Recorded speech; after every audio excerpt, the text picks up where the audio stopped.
mu gihe bamwe mu gwaruka ruronswa ingurane na payeje iyo bayisubije ikija mu kigega ca leta, ivyo bigatuma abo hanyuma badasubira gushikirwa.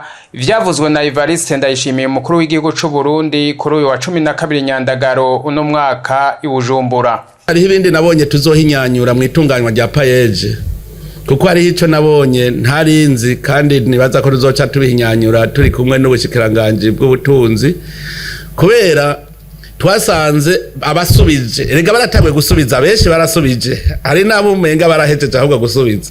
Mugabo ingorane basubije twari tuzi ko abokoreye abandi, none basubiza bayajana mu kigega ca leta kugira abandi bokoregwe. Rero biragoye, no kuvuga n'umugano uhera, twe twashaka umugano udahera.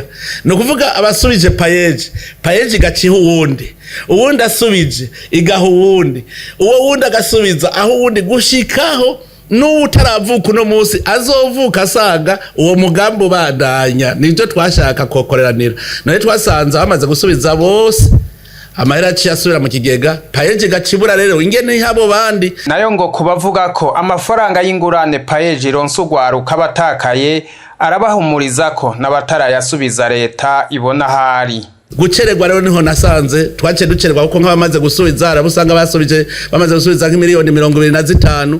Urumva nkaho nk'wasubije miliyoni 25 babace bahuwundi none vyaciye vyanka. Ariko twarabonye aho vyavuye, murazi ko payeje gitangura nawe nyene yaracumbagiye cyane, abantu batabona iyo bica niyo biva. Mbere hari ababona ngo aya mahera turayataye nkuko nyene waruhejeje kuvuga, hari ababona ko atakaye, ariko nagandabwiye ko atatakaye ajya mahera, kuko turabona yuko no munsi turayabona ahari, n'abatarasubiza nuko tuyabona ahari, kandi no munsi baza barasubiza ku kwezi.